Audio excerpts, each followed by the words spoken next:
Hoje, conforme nossa liturgia, em Levítico, capítulo 1. Falaremos um pouco sobre o compromisso da verdadeira adoração. E nós acabamos de cantar o penúltimo, essas músicas falaram sobre esse assunto, e o que me chamou a atenção foi a penúltima, onde dizia que nós ofertaríamos a nossa vida como sacrifício no altar do Senhor. Você sabe o que isso significa? Deixa eu refazer a pergunta. Você sabe o que isso vai custar para você? Eu já respondo de bate-pronto. Nada menos do que tudo. O nosso Deus é conhecido por ser aquele que esmaga os nossos sonhos. Você veio aqui achando que você vai arrumar uma bênção e Deus vai realizar o seu maior sonho, é capaz que você saia daqui com o seu sonho destruído. É quando nós entendemos que santidade começa com um compromisso de verdadeira adoração. Isso implica oferecer-se a si mesmo. É sobre isso que a gente vai falar hoje em Levítico, capítulo 1. Diz assim a santa palavra do nosso Deus. Chamou o Senhor a Moisés e da tenda da congregação lhe disse: Fala aos filhos de Israel e dize-lhes: quando alguém de vós trouxer oferta ao Senhor, trareis a vossa oferta de gado, de rebanho ou de gado miúdo. Se a sua oferta for holocausto de gado, trará macho sem defeito. A porta da tenda da congregação o trará, para que o homem seja aceito perante o Senhor. E porá a mão sobre a cabeça do holocausto, para que seja aceito a favor dele, para a sua expiação. Depois imolará o novilho perante o Senhor, e os filhos de Arão, os sacerdotes, apresentarão o sangue e o aspergirão ao redor sobre o altar que está diante da porta da tenda da congregação. Então ele esfolará o holocausto e o cortará em seus pedaços. E os filhos de Arão, o sacerdote, porão fogo sobre o altar e porão em ordem lenha sobre o fogo. Também os filhos de Arão, os sacerdotes, colocarão em ordem os pedaços, a saber, a cabeça e o redenho sobre a lenha que está no fogo sobre o altar. Porém as entranhas e as pernas, o sacerdote as lavará com água e queimará tudo isso sobre o altar. É holocausto, oferta queimada de aroma agradável ao Senhor. Se a sua oferta for de gado miúdo, de carneiros ou de cabritos para o holocausto, trará macho sem defeito. E os imolará ao lado do altar, para o lado norte, perante o Senhor. E os filhos de Arão, os sacerdotes, aspergirão o sangue em redor sobre o altar. Depois ele o cortará em seus pedaços, como também a sua cabeça e o seu redenho. E o sacerdote os porá em ordem sobre a lenha, que está no fogo sobre o altar.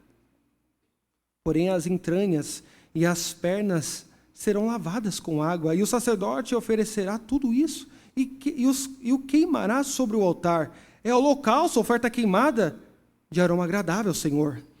Se a sua oferta ao Senhor for holocausto de aves, trará a sua oferta de rolas ou de pombinhos. O sacerdote a trará ao altar, e com a unha lhe destroncará a cabeça, sem a separar do pescoço, e a queimará sobre o altar. Seu sangue ele o fará correr na parede do altar.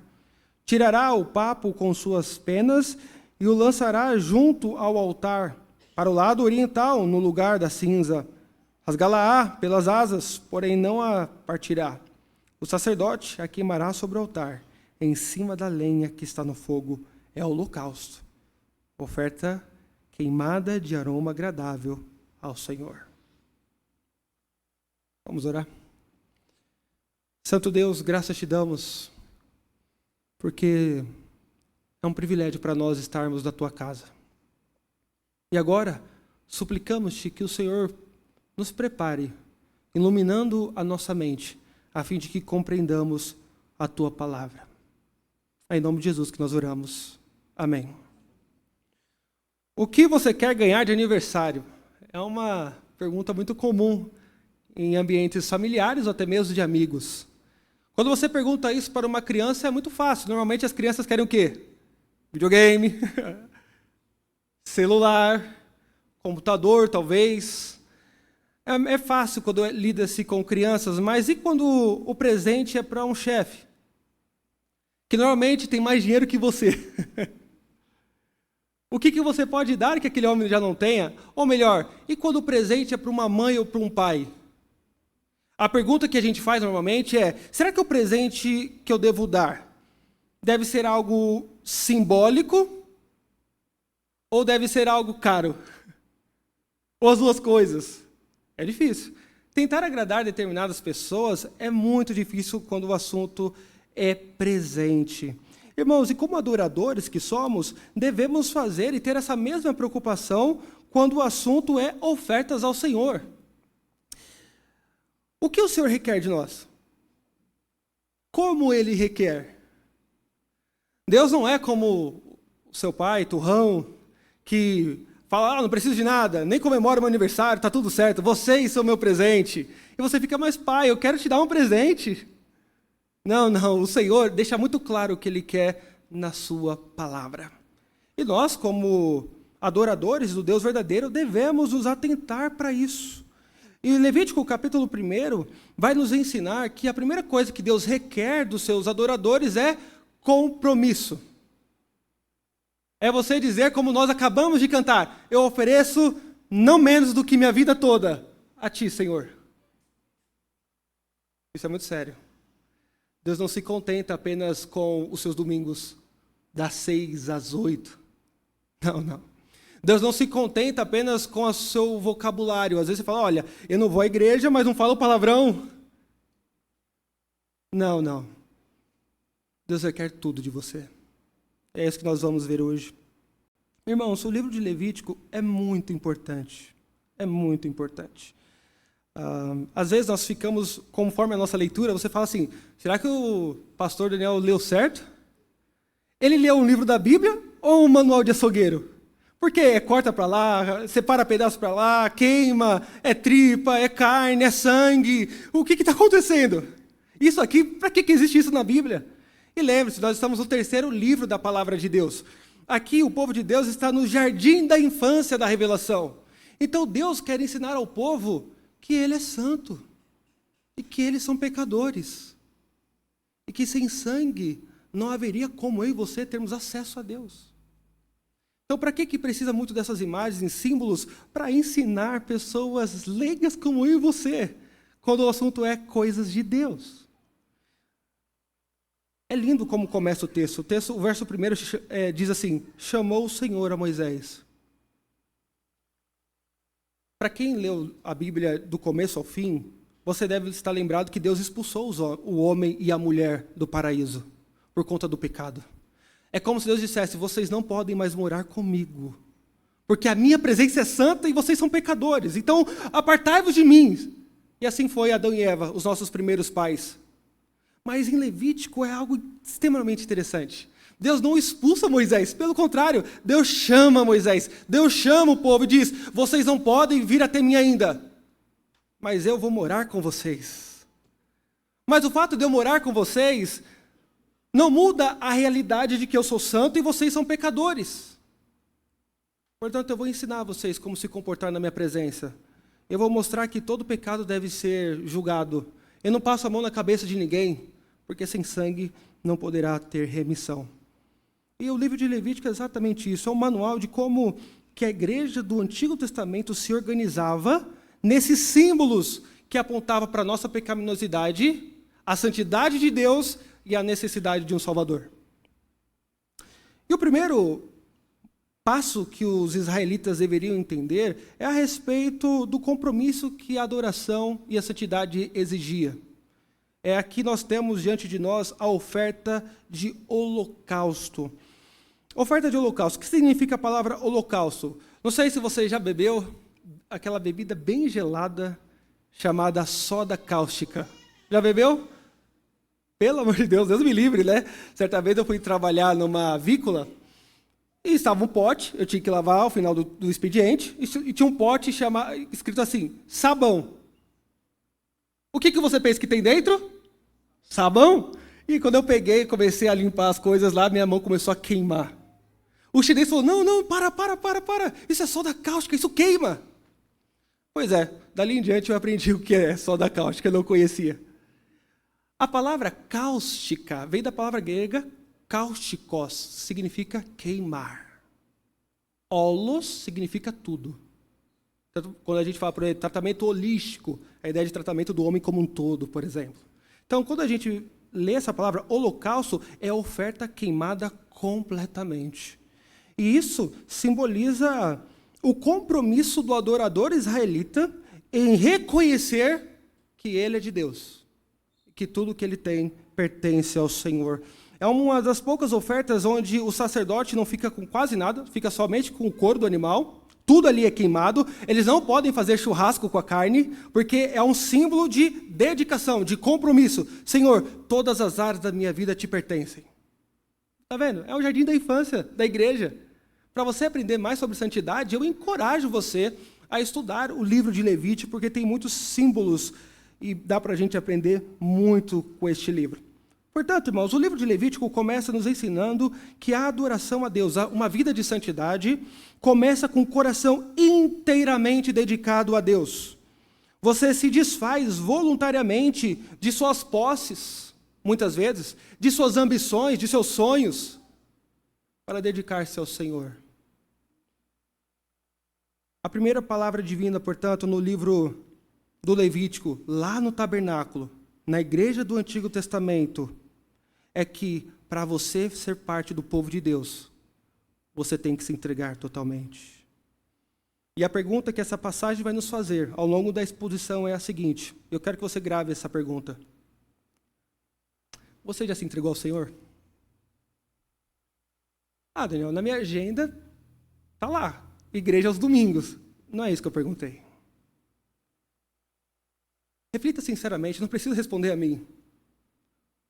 A sua vida, de fato, foi entregue a Cristo? Você pode falar, já não vivo mais eu, mas Cristo vive em mim? Você pode falar como o apóstolo Paulo, olha, eu não olho para as outras coisas que já passaram, porque antes de Cristo, tudo que eu conquistei era refúgio, esterco. E o que eu tenho em Cristo é incomparavelmente melhor. Você pode dizer isso?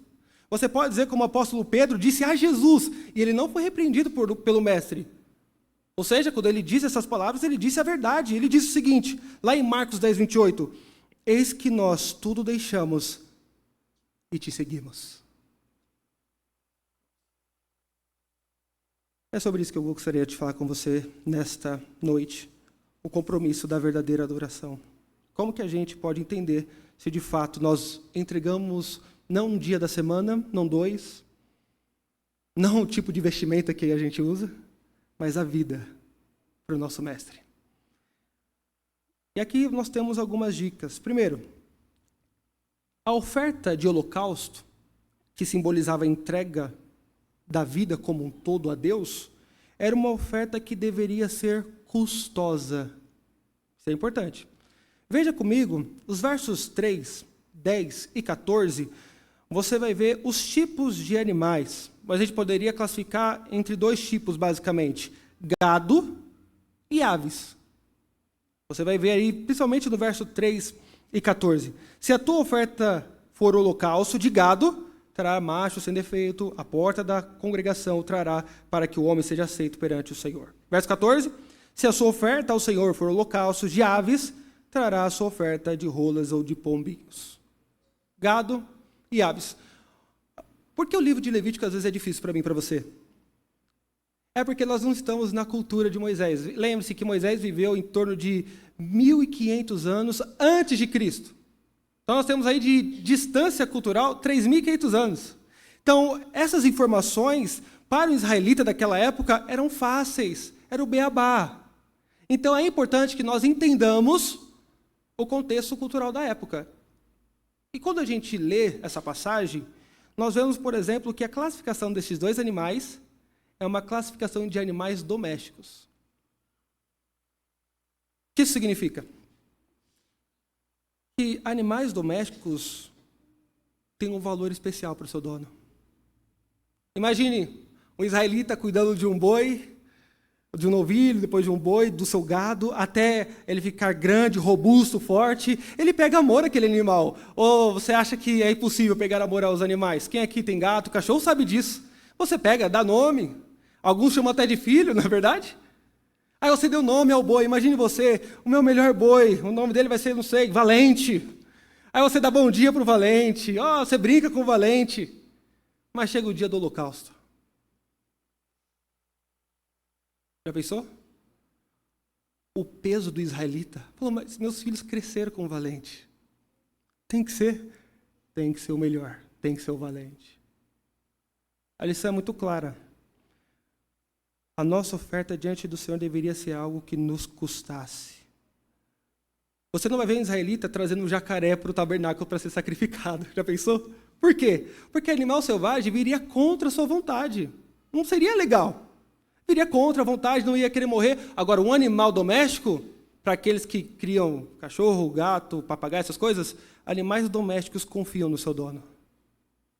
Agora, imagine você, o israelita pegando, seja o gado, uma ave que confiasse nele, ela bem mansa, e levar ao sacerdote, e é o sacerdote que mata? Não. É o próprio ofertante que mata. Então ele coloca a mão sobre o animal e o mata. Isso simboliza, irmãos, que para adorar a Deus requer algo que custe para nós. Mas e meus sonhos? Se você não está disposto a abrir mão deles, seu lugar não é entre o povo de Deus. Mas eu tinha tantos planos. Pois é, mas os seus planos não envolviam o Senhor da glória. Agora você é dele, ele comprou você. Mas quer dizer então que eu não posso namorar ou ter relacionamento com pessoas que são ímpias? Não pode. Porque você não é de si mesmo, é de Deus. Então o que Deus está mostrando aqui, em primeiro lugar, quando ele fala dos tipos de animais, ele está dizendo para os israelitas, eu quero algo que custe caro para vocês. Eu quero algo que machuque o coração de vocês. A fim de que vocês consigam entender a seriedade de ter uma aliança comigo. E vocês, nós aqui da igreja, Novo Testamento, sabemos por que Deus queria ensinar essa lição. Porque Ele daria o seu bem mais valioso. Deus não deu um animal para nos salvar. Deus não deu as montanhas do Everest, as belezas do Éden. Deus deu o seu filho, seu único filho, aquele que nunca pecou, para morrer no meu e no seu lugar. Isso mostra como que Deus trabalha. É sempre algo que requer de nós. Nós vamos ler, por exemplo, lá em 1 Pedro, capítulo 1, que nós fomos comprados não por prata ou ouro, mas pelo precioso sangue de Jesus, como de cordeiro sem mácula. Era algo que deveria demandar um valor para eles.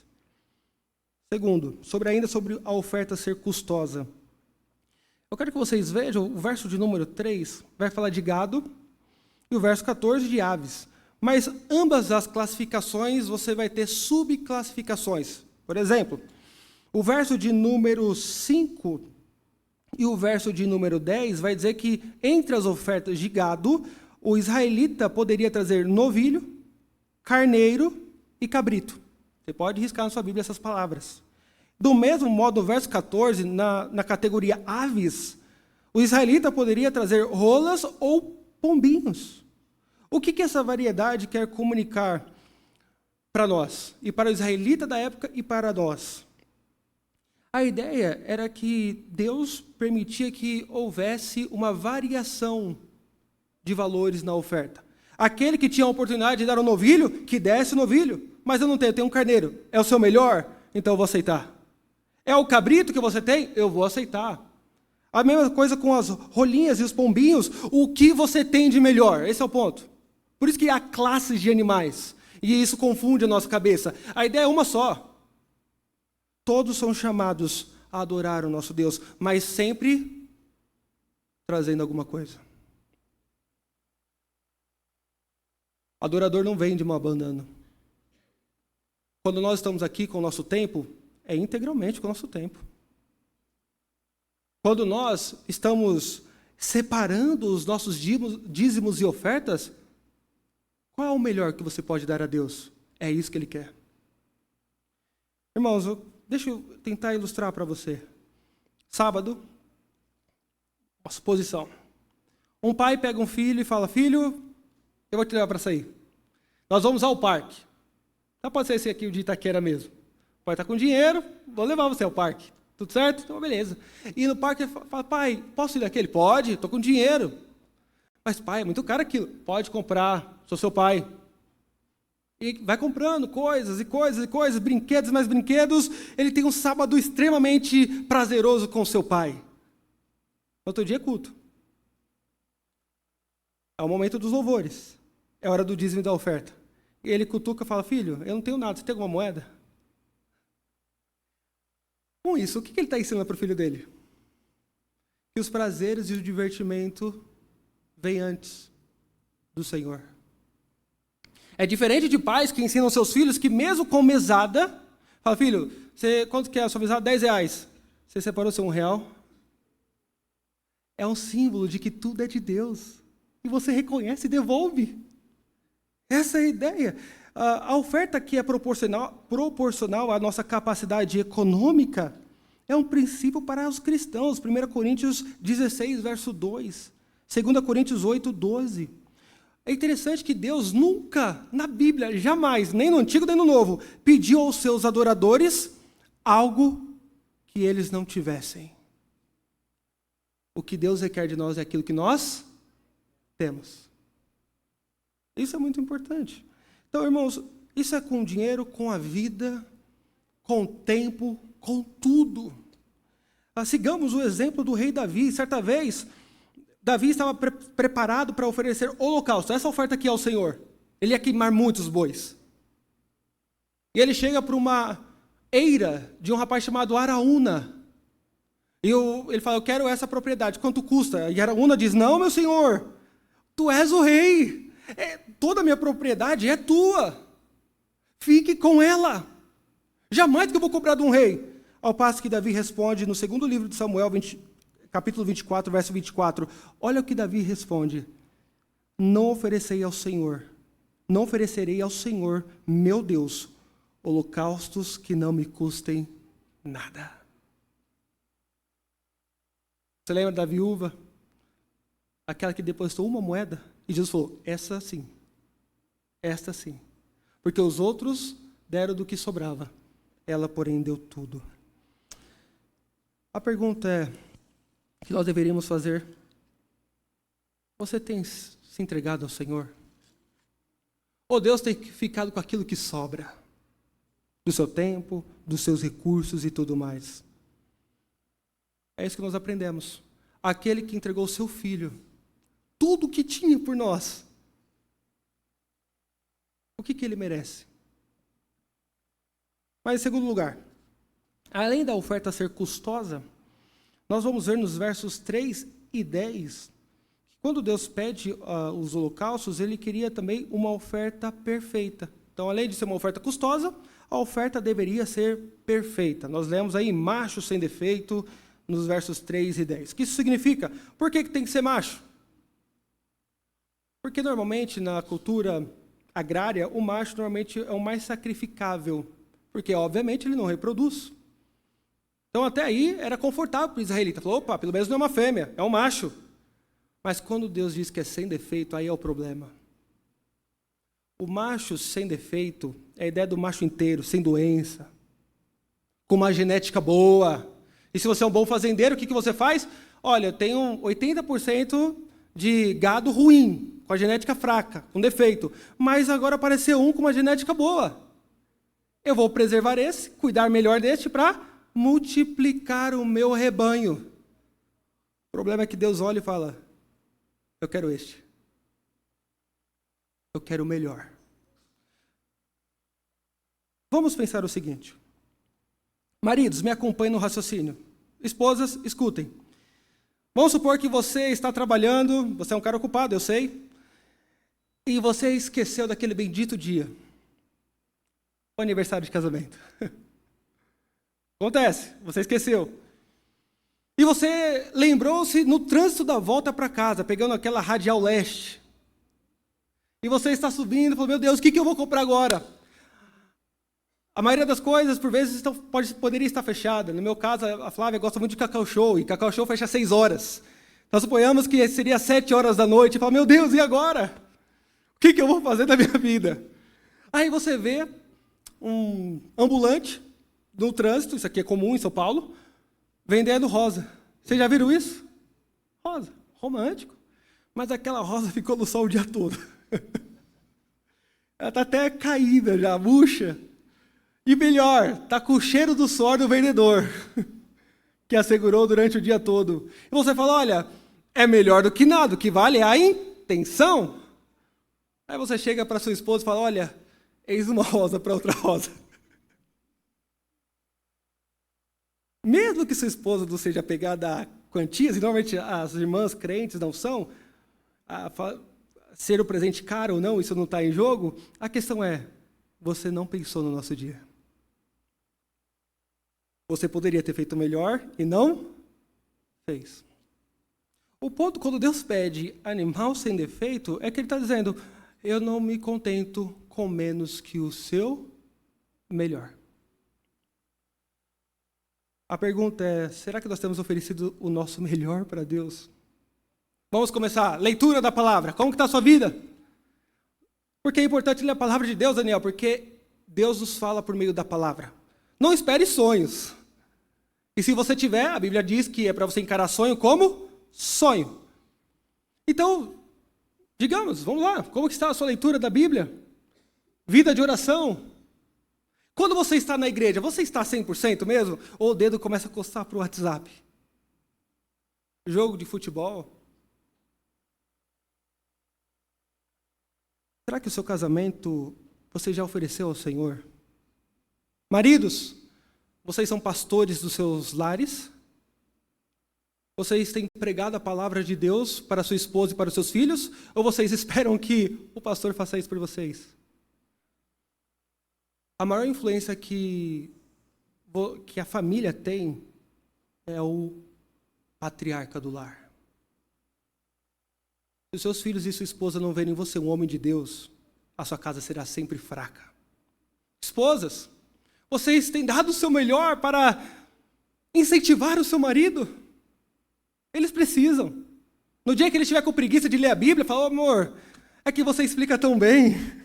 Você é o Charles Haddon Spurgeon da nossa casa, o príncipe dos pregadores. Eu não consigo dormir sem te ouvir. É bom, irmão, ser incentivado. Às vezes o que falta nos nossos lares é esposas incentivando seus maridos a perseguirem com toda a força a santidade.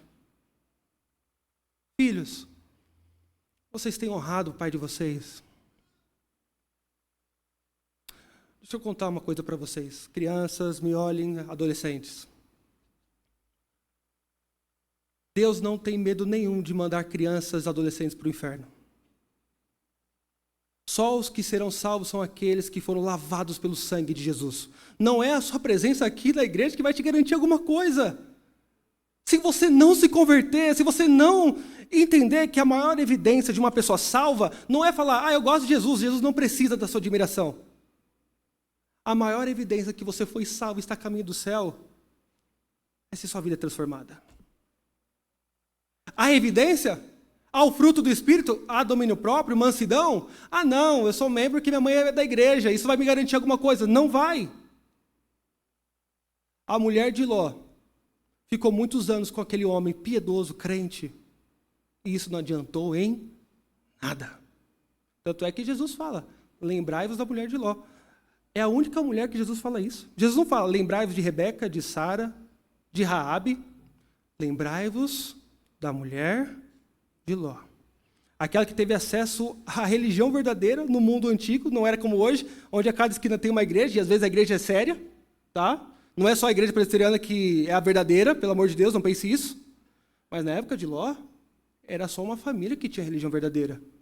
E ela estava lá. E isso não garantiu nada para ela.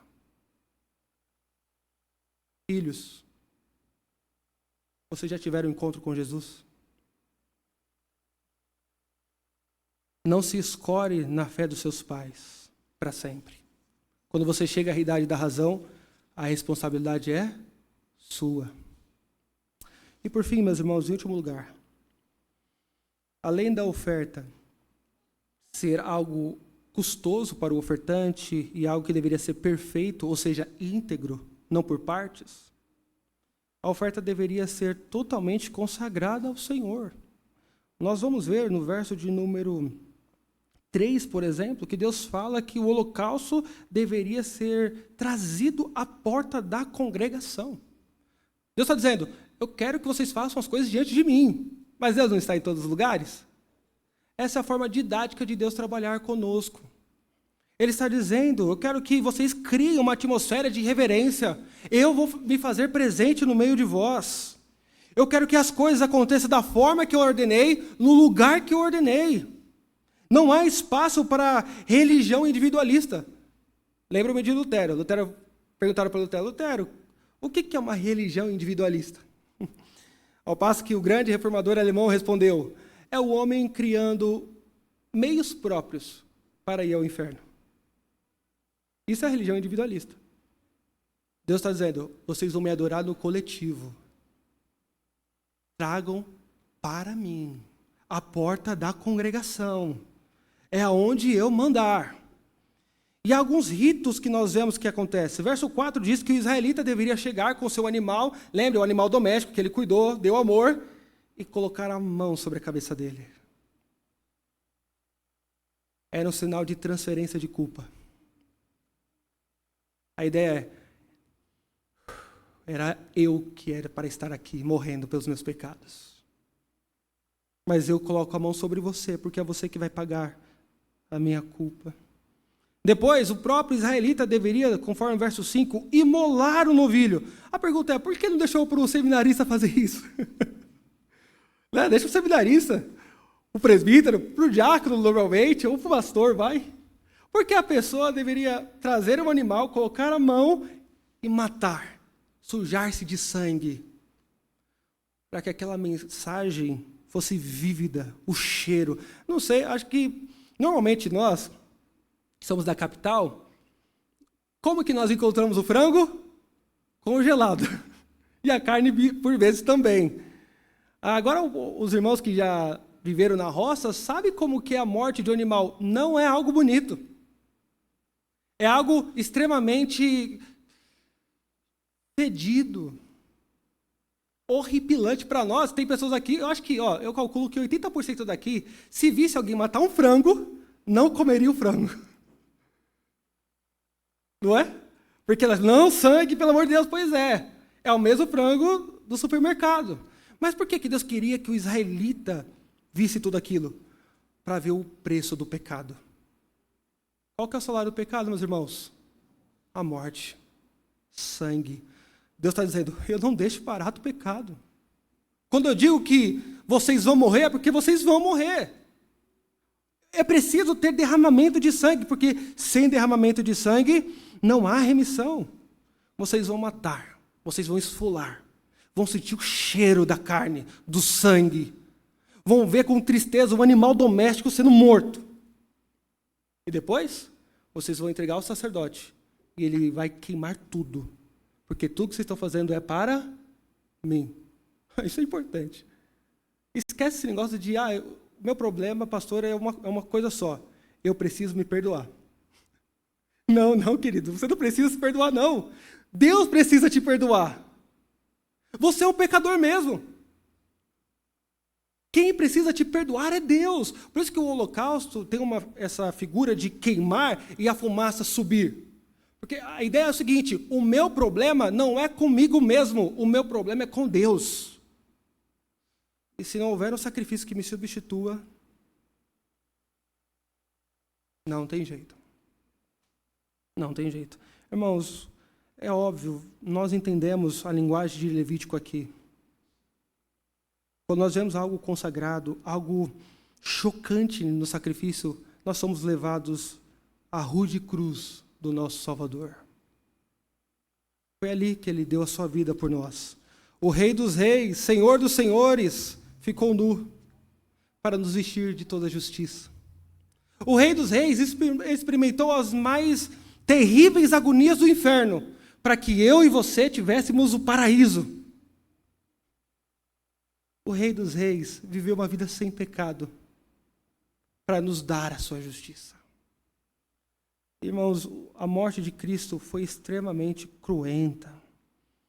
Soldados cuspiam no seu rosto. Os religiosos davam tapa na sua cara, tapas e tapas, dizendo: profetiza, quem te bateu? E mesmo pregado na cruz, alguns escarneciam e zombavam, dizendo: salvou a tantos, mas não pôde salvar a si mesmo. Isaías 53 vai dizer que, como ovelha muda, ele foi entregue ao matadouro. Como esse animal doméstico que confiava no seu Criador, ele confiava no seu Pai. E assim ele morreu a nossa morte. E agora, o que eu faço à luz dessa palavra? Você está disposto a entregar sua vida por ele? Romanos capítulo 12, verso 1 e 2. À luz das misericórdias do Senhor, nós somos chamados a entregar a nossa vida como sacrifício vivo, santo e agradável a Deus. À luz de Cristo eu sou aceito. À luz pelo sacrifício, aquele sacrifício que custou ao Pai, aquele sacrifício perfeito, aquele sacrifício consagrado.